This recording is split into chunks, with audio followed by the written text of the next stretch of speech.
कहानी शुरू होती है एक बर्बाद हो चुकी दुनिया से, जहां बरसों पहले टाइटन नाम के विशाल और खतरनाक जीवों ने अटैक किया था। दिखने में तो ये इंसानों जैसे ही थे, मगर साइज में कई गुना बड़े और ताकत में भी कहीं ज्यादा। इनकी तबाही इतनी खतरनाक थी कि लगभग पूरी इंसानियत खत्म हो गई और सारी दुनिया खंडहर बन गई। जो लोग बच गए उन्होंने अपनी जान बचाने के लिए एक बहुत ऊंची और मजबूत दीवार बना ली और उसी के अंदर नई जिंदगी शुरू कर दी। यही दीवार अब उनकी आखिरी उम्मीद थी जो टाइटन से बचा सकती थी। दीवार ने सुरक्षा तो दी मात गए, मगर डर कभी खत्म नहीं हुआ।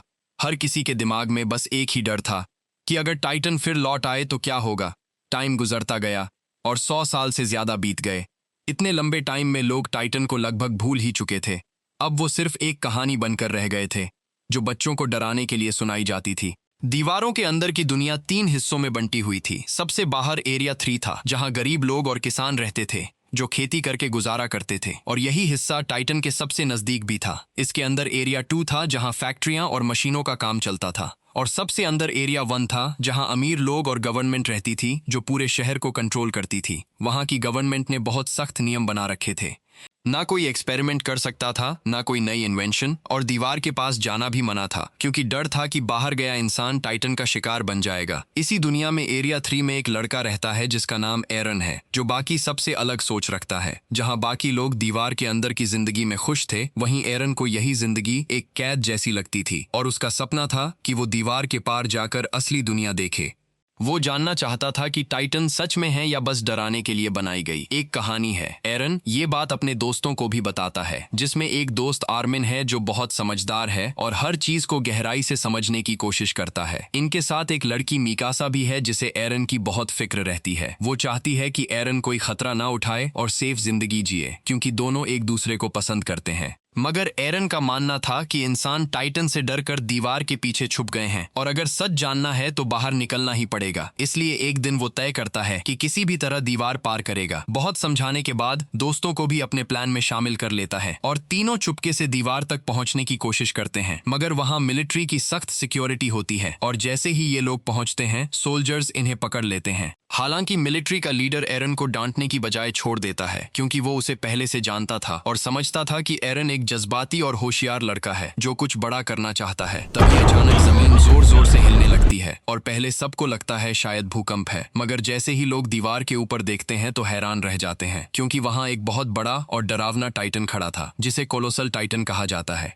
उसका साइज इतना बड़ा था कि वो दीवार से भी ऊंचा नजर आ रहा था। उसके पूरे बदन से गर्म भाप और धुआं निकल रहा था, और अचानक वो अपने पैर से दीवार पर जोरदार वार करता है, जिससे कुछ ही सेकंड में दीवार टूट जाती है और एक बड़ा रास्ता बन जाता है। अब टाइटन के लिए शहर में घुसना आसान हो गया था। ये देखकर वहां मौजूद मिलिट्री घबरा जाती है, क्योंकि 100 साल में ऐसा पहली बार हुआ था। मिलिट्री का लीडर फॉरेन सोल्जर्स को हुक्म देता है कि टाइटन पर बॉम्ब से हमला करो, मगर एक सोल्जर उसे रोकता है और बताता है कि गवर्नमेंट ने एक्सप्लोसिव्स के इस्तेमाल पर बैन लगा रखा है। इसी कंफ्यूजन के बीच कोलोसल टाइटन अचानक गायब हो जाता है, मगर दीवार में बना रास्ता खुला रह जाता है। कुछ ही देर में दूसरे टाइटन उसी रास्ते से शहर के अंदर घुसने लगते हैं, और इनका रूप भी इंसानों जैसा ही होता है, मगर उनका साइज बहुत बड़ा होता है और चेहरे पर एक अजीब सी मुस्कान होती है। ऐसा लगता है जैसे वो इंसानों को अपना शिकार समझ रहे हों और उन्हें खाने के लिए ही आए हों। मिलिट्री सोल्जर्स हिम्मत करके टाइटन पर बॉम्ब से हमला करते हैं, और कुछ टाइटन गिर भी जाते हैं, मगर थोड़ी ही देर में उनके जख्म खुद ब खुद भर जाते हैं। यही समझ आता है कि टाइटन को मारना इतना आसान नहीं है, और वो बिना किसी रहम के लोगों को पकड़ पकड़ कर खाने लगते हैं। पूरे शहर में अफरा तफरी मच जाती है। हर तरफ चीखें सुनाई देती हैं। कुछ लोग टाइटन के हाथों मारे जाते हैं तो कुछ भगदड़ में ही कुचल जाते हैं। बचने के लिए लोग एक बड़े हॉल की तरफ भागने लगते हैं, क्योंकि वही एक जगह थी जो अभी सेफ मानी जा सकती थी। इसी भीड़ में एरन और मिकासा भी जान बचाने के लिए हॉल की तरफ भागते हैं, मगर तभी मिकासा की नजर एक छोटे बच्चे और उसकी मां पर पड़ती है जो भीड़ में फंस चुके थे। मिकासा उन्हें बचाने के लिए रुक जाती है, जबकि भीड़ इतनी ज्यादा होती है कि एरन को धक्का देकर अंदर भेज दिया जाता है और फौरन हॉल का दरवाजा बंद कर दिया जाता है। एरन बार बार चिल्लाता है कि दरवाजा खोल दो। मिकासा बाहर रह गई है, मगर अंदर खड़े लोग डर के मारे दरवाजा खोलने की हिम्मत नहीं करते, और सब चुपचाप खड़े रहते हैं। उधर बाहर मिकासा उस बच्चे को बचाकर खड़ी होती है। तभी एक भयानक टाइटन धीरे धीरे उसकी तरफ बढ़ने लगता है, और हॉल के अंदर खड़ा एरन ये सब अपनी आंखों से देख रहा होता है, मगर कुछ नहीं कर पाता। और अगले ही पल वो टाइटन मिकासा और उस बच्चे को एक ही बार में निगल जाता है। ये देखकर कुछ सेकंड के लिए सब कुछ शांत हो जाता है। गुस्से और दर्द से भरा एरन जोर लगाकर हॉल का दरवाजा खोल देता है और बाहर निकल आता है। उसके दिमाग में बस यही चल रहा होता है कि उसने अपने प्यार को खो दिया। मगर जैसे ही एरन बाहर आता है उसे पता चलता है कि टाइटन ने पूरे हॉल को चारों तरफ से घेर लिया है और अंदर के लोग अब पूरी तरह फंस चुके हैं। कुछ ही देर में टाइटन हॉल की छत तोड़ देते हैं और ऊपर से ही लोगों को पकड़ पकड़ कर खाने लगते हैं। हर तरफ चीखें और खून ही खून फैल जाता है। अब यहाँ से कहानी सीधे 2 साल आगे चली जाती है, जहाँ सीन सिटी के इंडस्ट्री एरिया में शिफ्ट होती है, जो दीवार की वजह से अभी भी टाइटन से सुरक्षित है। पहले हमले में बचे हुए लोग अब इसी हिस्से में रहने लगे हैं, मगर यहाँ पॉपुलेशन बहुत ज्यादा बढ़ चुकी है और खाने की भारी कमी होने लगती है। हालात इतने खराब हो जाते हैं कि लोग भूख से मरने लगते हैं और अब बचे हुए लोगों के पास सिर्फ एक ही रास्ता बचता है कि टाइटन का सामना किया जाए और अपना खोया हुआ एरिया वापस लिया जाए। इसी मकसद से एक स्पेशल मिलिट्री टीम बनाई जाती है जो टाइटन से लड़ने की ट्रेनिंग लेती है और यही टीम अगले मिशन की तैयारी करती है। ये सोल्जर्स पूरे 2 साल तक सख्त ट्रेनिंग करते हैं और इसी ट्रेनिंग में एरन और उसका दोस्त आर्मिन भी शामिल होते हैं। जहां एरन का मकसद सिर्फ बदला लेना होता है। वो मिकासा की मौत का बदला टाइटन से लेना चाहता है और खुद को इतना मजबूत बनाना चाहता है कि वो उनका सामना कर सके। इस मिशन को लीड कर रहे होते हैं एक कमांडर जिनका नाम कुबाल होता है और वो टीम को एक खतरनाक प्लान बताते हैं। प्लान ये होता है कि रात के अंधेरे में वापस उसी जगह जाया जाएगा जहां दीवार टूटी थी और ब्लास्ट की मदद से उस रास्ते को हमेशा के लिए बंद किया जाएगा। मतलब दीवार के ऊपर ब्लास्ट करके उसके बड़े टुकड़े नीचे गिराए जाएंगे ताकि वो होल पूरी तरह बंद हो जाए और टाइटन का रास्ता खत्म हो जाए। अगर ये प्लान सफल हो गया तो शहर में टाइटन का आना जाना हमेशा के लिए बंद हो जाएगा और लोग फिर से नॉर्मल जिंदगी जी सकेंगे।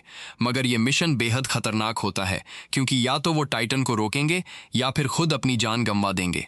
मिशन से पहले टीम को एक नई वेपन टेक्नोलॉजी दिखाई जाती है जो सोल्जर्स को हवा में मूव करने और बिल्डिंग्स के बीच उड़ने की ताकत देती है। इस स्पेशल गियर की मदद से इंसान हवा में इधर उधर तेजी से मूव कर सकता है, जिससे टाइटन के लिए उन्हें पकड़ना मुश्किल हो जाता है। साथ ही साइंटिस्ट ये भी बताते हैं कि टाइटन को मारने का सिर्फ एक ही तरीका है और वो है उनकी गर्दन के पीछे अटैक करना। अगर उनकी नेक के पीछे वॉर किया जाए तो टाइटन तुरंत मर जाता है और यही उनकी सबसे बड़ी कमजोरी होती है।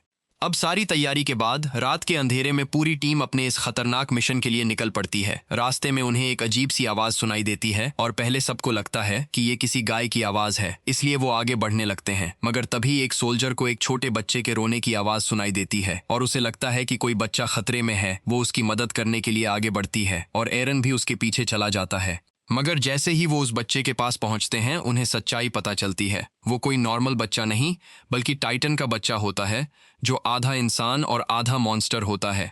वो छोटा टाइटन बेबी उन इंसानों को पकड़ने की कोशिश करता है मगर अचानक गिर जाता है और जोर जोर से रोने लगता है। उसकी आवाज सुनकर आसपास के सारे टाइटन जाग जाते हैं और धीरे धीरे उस जगह की तरफ आने लगते हैं। कुछ ही पलों में एरन और उसकी पूरी टीम चारों तरफ से टाइटन से घिर जाती है और उनके पास बचने का कोई रास्ता नहीं बचता। सबसे बुरी बात यह होती है कि उनका लीडर कुबाल डर के मारे हथियार और गाड़ियां लेकर वहां से भाग जाता है और अपनी टीम को मरने के लिए छोड़ देता है। इसी हमले में एरन का दोस्त आर्मिन भी एक टाइटन के हाथ लग जाता है, मगर आखिरी समय पर एक सोल्जर हिम्मत दिखाकर उसे बचा लेता है। अब सिचुएशन पूरी तरह बिगड़ चुकी होती है और लगता है कि अब कोई भी नहीं बच पाएगा। तभी अचानक वहां एक टाइटन हंटर आ जाता है जिसका नाम शिकिशिमा होता है और आते ही वो तेजी से कई टाइटन को मार गिराता है। उसके साथ एक और सोल्जर भी होती है और सब चौंक जाते हैं जब पता चलता है कि वो कोई और नहीं बल्कि मिकासा है। मिकासा अभी भी जिंदा होती है और शिकिशिमा के साथ मिलकर अपनी फ्लाइंग गियर और ब्लेड्स की मदद से टाइटन को खत्म करने लगती है। दोनों मिलकर पूरी टीम को बचा लेते हैं और धीरे धीरे सभी टाइटन को खत्म कर देते हैं। इसके बाद सब लोग दीवार के उस टूटे हुए रास्ते की तरफ बढ़ते हैं जहां उन्हें अपना मिशन पूरा करना था। मगर एरन को सबसे ज्यादा झटका तब लगता है जब मिकासा उसे देखकर भी अनदेखा कर देती है, जैसे वो उसे पहचानती ही ना हो। असल में जब टाइटन ने मिकासा को निगला था तब शिकिशिमा ने ही उसे बचाया था और उसे टाइटन से लड़ना सिखाया था। तब से मिकासा का सिर्फ एक ही मकसद बन गया था और वो था टाइटन को खत्म करना, इसलिए अब वो पूरी तरह बदल चुकी थी। शिकिशिमा एरन को एक जरूरी बात समझाता है और उसे आगे आने वाले खतरों के बारे में बताता है। शिकिशिमा एरन से कहता है कि टाइटन से लड़ने के लिए सबसे पहले अपने अंदर के डर को खत्म करना पड़ेगा, क्योंकि उसके हिसाब से इंसान का असली दुश्मन टाइटन नहीं बल्कि उसका खुद का डर होता है जो उसे भागने पर मजबूर करता है। तभी वहां कमांडर कुबल वापस आता है और बताता है कि उनके पावरफुल वेपन सीक्रेट स्टोरेज में नहीं मिले और शक जताता है कि टीम के अंदर ही कोई चोर है जो हथियार चुरा सकता है, इसलिए वो उन्हें बचाने के लिए वहां गया था। अब पूरी टीम जल्दी जल्दी हथियार तैयार करने लगती है, मगर उनकी आवाज सुनकर टाइटन दोबारा वहां पहुंच जाते हैं और अचानक 2 सोल्जर्स को पकड़कर तुरंत खा जाते हैं, जिससे सब घबरा जाते हैं। मगर कुबल को अब भी सिर्फ हथियारों की चिंता होती है और इसी बीच एक चोर हथियारों से भरी गाड़ी चुराकर भागने लगता है। तभी एक औरत, जिसका पति टाइटन का शिकार बन चुका था, गुस्से में आकर उस चोर से गाड़ी छीन लेती है और हथियारों को खुद ही आग लगा देती है। वो उस गाड़ी को सीधे टाइटन के बीच ले जाकर क्रैश कर देती है, जिससे एक बहुत बड़ा ब्लास्ट होता है, मगर टाइटन फिर भी जिंदा रह जाते हैं। इस ब्लास्ट के साथ उनकी आखिरी उम्मीद भी खत्म हो जाती है और जैसे ही हालात और खराब होते हैं, कुबल एक बार फिर सबको छोड़कर भाग जाता है। अब एरन और उसकी टीम पूरी तरह टाइटन के बीच फंस चुकी होती है और चारों तरफ सिर्फ मौत नजर आती है। इसी वक्त एरन को शिकिशिमा की बात याद आती है कि डर से नहीं बल्कि हिम्मत और भरोसे से टाइटन का सामना करना होगा, और वो तय करता है कि अब वो नहीं डरेगा। वो सीधे टाइटन पर हमला कर देता है और कुछ टाइटन को मार भी देता है, मगर उनकी गिनती बहुत ज्यादा होती है। लड़ाई के दौरान एरन अपनी एक टांग खो देता है और तभी एक टाइटन आर्मिन को पकड़ लेता है और उसे खाने वाला होता है। सारे सोल्जर्स मिलकर आर्मिन को बचाने की कोशिश करते हैं, मगर उनकी ताकत टाइटन के सामने कम पड़ जाती है। अब एरन को लगने लगता है कि वो बेकार है, क्योंकि वो ना इंसानियत की मदद कर पा रहा है, ना अपने दोस्त की जान बचा पा रहा है। मगर फिर वो खुद को संभालता है और आखिरी बार उठकर आर्मिन को बचाने के लिए टाइटन पर हमला कर देता है। वो आर्मिन को बचा लेता है, मगर इस दौरान एरन अपना एक हाथ भी खो देता है और तभी वही टाइटन आर्मिन की जगह एरन को ही निगल जाता है। अब टाइटन के पेट के अंदर एरन धीरे धीरे डाइजेस्ट होने लगता है और लगता है कि उसका अंत करीब है। बाहर ये सब देखकर मिकासा अपना कंट्रोल खो देती है और गुस्से में टाइटन पर हमला कर देती है, मगर उसका फ्लाइंग गियर खराब हो जाता है और वो जमीन पर गिर जाती है और सामने वही टाइटन खड़ा होता है जिसने एरन को खाया था। अब लगता है कि मिकासा की मौत भी तय है, मगर तभी उस टाइटन के पेट में कुछ अजीब होने लगता है और वो जोर जोर से तड़पने लगता है। अचानक उसका मुंह फटता है और उसके अंदर से एक और टाइटन बाहर निकलता है, जो आते ही बाकी टाइटन पर टूट पड़ता है। वो नया टाइटन एक एक करके बाकी सभी टाइटन को मारने लगता है और ये देखकर सब हैरान रह जाते हैं। जब ध्यान से देखा जाता है तो पता चलता है कि वो टाइटन कोई और नहीं बल्कि एरन ही है, जो खुद टाइटन बन चुका है।